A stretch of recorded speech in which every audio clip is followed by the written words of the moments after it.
So Breitbart had a little report here, and they said that Steve Bannon's star is rising in the Trump White House.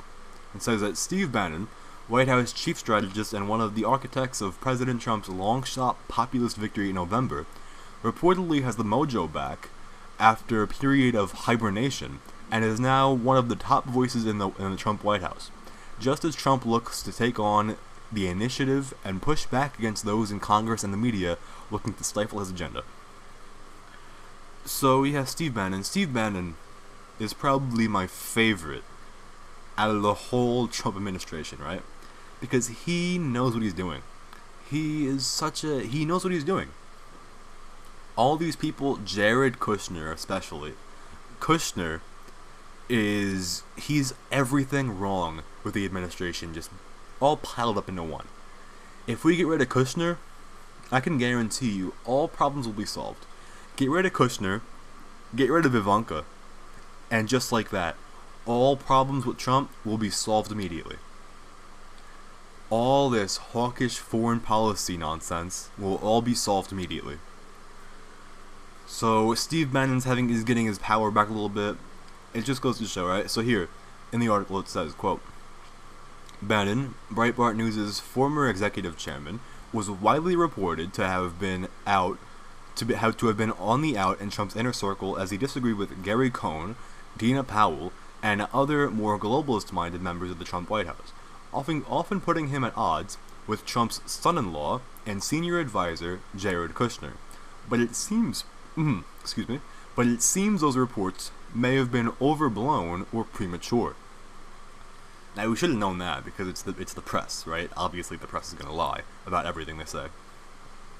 I mean, they're just incapable of being truthful. They just don't know how to do it. They have no clue how to do it. But it's a good thing to say. It's a good thing to say because I mean I hate all these reports, right? Because they've been reporting the same nonsense and garbage for the past 2 years. Every single week we get a story about the Trump campaign or administration is in chaos. It's chaos. It's chaos. It's chaos. Trump is furious. He's furious. He's furious. He's raging. He's angry. Every week for the past 2 years, we've had the same exact story. They just take it's like fucking Mad Libs, right? Just take out some names, put in some new names, replace campaign with administration, right? Fucking they just replace. Here, take the same exact story, replace some names, alright, put it out, new story. Because they don't know what to do. Because they just have no. It's not journalism, guys. Let's be honest. They always say, it's the Trump's war on the press. This isn't the press. This is a scam. This is the saddest excuse for a press I've ever seen. This is not a press. This is a mafia. Like I said before, right? It's a total mafia. It's like they run like mafia families. They do whatever the hell they want. They tell all the lies that they want. And there's no punishment. That's why when Trump proposes new libel laws, it's like, there's big backlash because they don't want to be treated like normal people. Because let's be real, if anyone else did what the things that they do, if anyone else went after a 15-year-old teenager and stalked and harassed him online, they'd be in jail, right? But no, CNN does it, and it's journalism. Quote, journalism, right?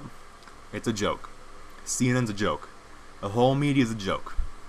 So anytime they have a report, anytime they have anything, I don't even take it into consideration. I mean, I think about it for a second, and I think, hey, maybe it makes sense, but it usually doesn't. Like when they tried to spin their story yesterday about how they said, the kid was actually 40 years old. There's gonna be a 40-year-old making gifs like that on Reddit. Fucking Reddit, of all places. If it was Facebook, yeah, maybe I'd believe that. But Reddit? 40-year-old on Reddit. Okay. Guys, get over yourselves. No one believes that. No one believes that. Be honest. But anyway. Getting back to Bannon. Bannon has been doing a lot of good things. I mean, for a while now. Bannon's always been our guy in there. Just the other day, he proposed a tax hike on the rich in order to make it easier to do tax cuts on the middle class and the working class, which is a great idea. But of course, Republicans in Congress, they don't know what they're doing, so they just think that's a terrible idea. They don't even take it into consideration. I hate everyone who calls this healthcare bill Trump care. You know why I hate that? Because I even covered it, right?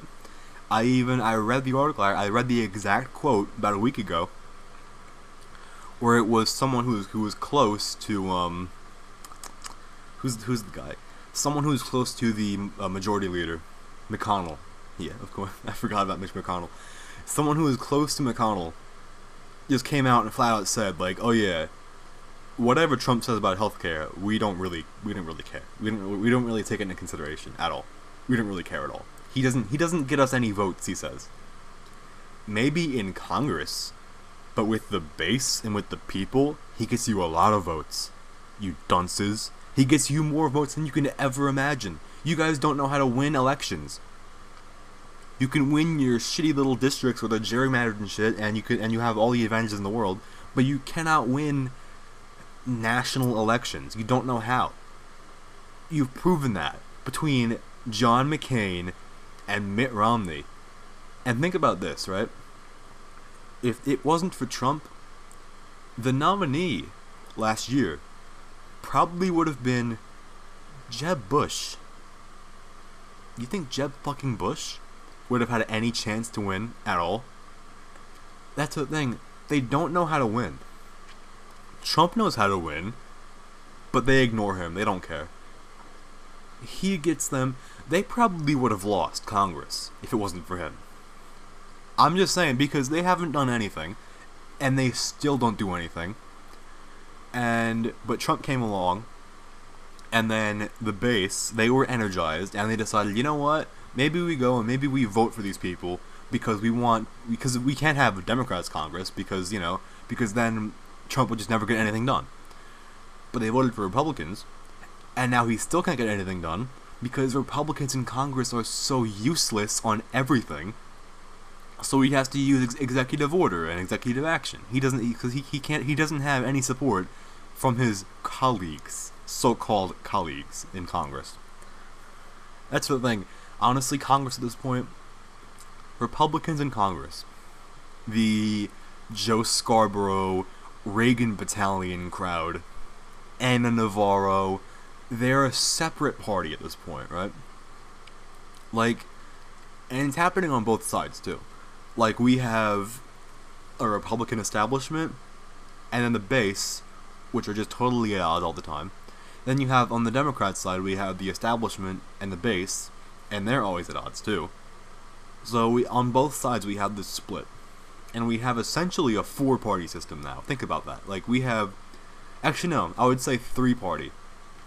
Because when it comes to Democrats and Republicans on the establishment level, they're the same, pretty much. They're pretty much the same. Republicans in Congress are, for the most part, just as good as Democrats in Congress. Like, what have they done so far that's been good? You could say, oh, Gorsuch. Okay, yeah, but that was Trump's nominee. They just confirmed him. So, it's not really a win for them. It's more of a win for Trump, but okay. Other than that, what else can you say? The House healthcare bill, that wasn't a win.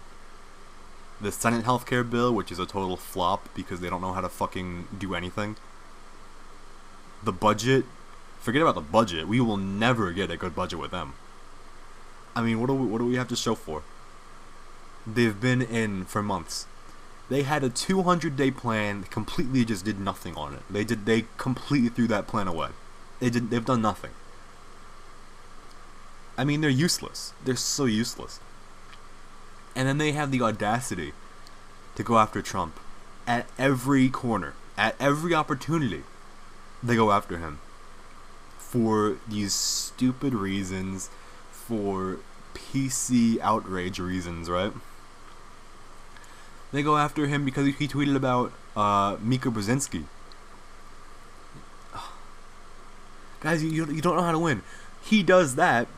If you just stand by him and you defend him after that, the base would love you. Because the base loves going all out and going no holds barred. Because that's what... Look, Democrats do that. Democrats go all out, no holds barred. They don't give a fuck about your norms and your traditions and your established, respectable rules. They don't give a fuck. Republicans, they're so concerned about decorum and their tradition and their integrity that they don't know how to play dirty. Trump does, but then he does, and the Republican Party, which is so weak, they go after him for it. Oh, that was an inappropriate statement. That was below the dignity of the office that he holds and the dignity of all of us. As senators, I would never ever insult another colleague of mine. I would never insult a Democrat in my life because I have dignity, and I refuse to give in to the politics of division. That's what they always say. They always say, you're dividing the country. Oh, the politics of division, right? You can't be divisive like that. Guys, when your opponents, do you think Democrats give a fuck about division? Do they ever say, when they're making up their policies, when they're making up their agenda, or when they're making up their platform, is there anyone in that room who's gonna stand up and say, you know what? These policies are too divisive. They're gonna divide the country. You think they give a fuck about dividing the country? They don't care. So why do you care? Why? They don't understand that we can't win when you have a party that they don't care about the rules. That's the thing. Like, we have a party. Right now, right? Think about it as like a fight, as like a boxing match, right? When you have one party that's playing by the traditional, old school rules, and then you have another party that doesn't give a fuck, does whatever they want, and then you have a referee. They don't give a fuck either. They let them get away with it. So what do? You play by the new rules, and the new rules are essentially no rules. At this point, you can do whatever the hell you want. You can shoot a congressman, and no one will really care. Right? The whole Scalise shooting. He got shot. The media, they didn't really care. And now, it's old news. You can do whatever the fuck you want. You can have Democrats come out and say, they can, not say, but imply. They come out and imply that it's actually Republicans' fault that this happened, that this shooting happened. They can imply that, and no one cares. No one cares. You can have Democrats come out and say, repeatedly, over and over and over again, yeah, we suspect that the president committed treason. Over and over again, they say that. No one cares. Guys, you cannot win against these people by playing by the old rules. The old rules are over. So get over yourselves. Get over your fucking honor and your dignity. Just get over yourselves, alright? Nobody buys it anymore. Play dirty, or you're gonna lose. That's all I gotta say. And Bannon knows how to play dirty. But if you don't listen to him, again, you're gonna lose.